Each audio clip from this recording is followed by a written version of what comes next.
আসসালামু আলাইকুম। আপনারা দেখছেন যেখানে বাবরি মসজিদের ভিত্তি স্থাপন হয়েছে তারই 500 মিটার দূরে একটি ইট ভাটা আছে।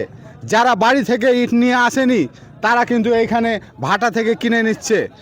পার পিস 10 টাকা পিস নিচ্ছে এই ভাটাওয়ালারা। হ্যাঁ, এইখানে দাদা আপনি কটা ইট নিলেন? আমি 5 খান। 5 খান। কত করে নিল?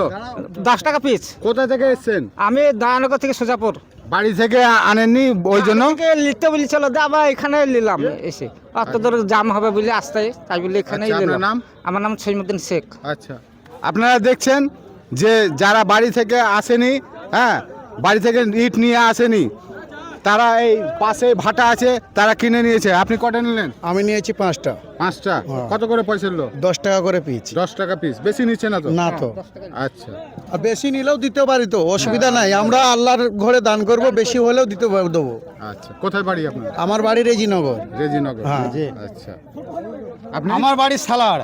হ্যাঁ, এদিকে আসুন। যতটা পারা যায় ততটা সহযোগিতা, একটা কি আধখানা যা ইট আমরা পেয়েছি তাই আমরা যে যেরকম ভাবে পারছে সহযোগিতা করছে। জি, আমার বাড়ি সালাড়। আচ্ছা, জি, আল্লাহর রাস্তায় 1 টাকা দিয়ে হেল্প করব। এটা আল্লাহর রাস্তাতে দান করব। হুমায়ুন কবির যুগ যুগ জিও, আল্লাহকে হেফাজত করুক, মুসলমান ভাইদেরকে আমাদেরকে হেফাজত রাখুক। এই উদ্যোগটাকে কেমন ভাবে আপনারা দেখছেন? খুবই ভালোভাবে দেখছি। উনি যা কাজ করেছেন আমাদের সামগ্রিকভাবে মুসলমান ভাইদের উন্নয়ন করেছেন। এতে কি কোনো রাজনীতি আছে? না না, কখনো নয়, কখনো নয়। রাজনীতি কেন থাকবে ধর্মীয় জায়গায়? এখানে সব জাতির মানুষ এখানে আছে আজকে।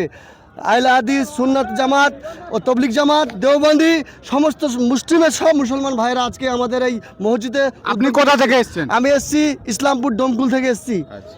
আমি কলকাতায় থাকি। এই মসজিদের উদ্বোধনের জন্য মানে আবেগে ছুটে এসেছি। আপনার নাম? আমার নাম আব্দুল মান্নান শেখ। ধন্যবাদ। হ্যাঁ, তো দেখছেন যে সারি সারি যারা বাড়ি থেকে ইট নিয়ে আসেনি তারা কিন্তু এই পাশের ভাটা থেকে ইট নিয়ে চলে এসছে। আপনি কোথা থেকে এসেছেন? আমার বাড়ি নদিয়া নাজিরপুর, দেওট্ট থানা। আচ্ছা, কটা ইট নিলেন? দুটো ইট নিলেন। হ্যাঁ, তো আপনার কেমন লাগছে এখানে এসে? খুব আনন্দ, মন থেকে খুব আনন্দ থেকে এসেছি। আচ্ছা, ধন্যবাদ।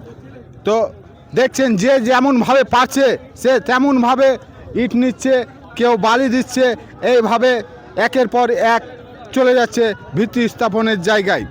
এক ঐতিহাসিক জায়গায় এবং ঐতিহাসিক দিনে সবাই সামিল হতে চান, যে তাদের স্মৃতিটা জুগিয়ে রাখতে চান।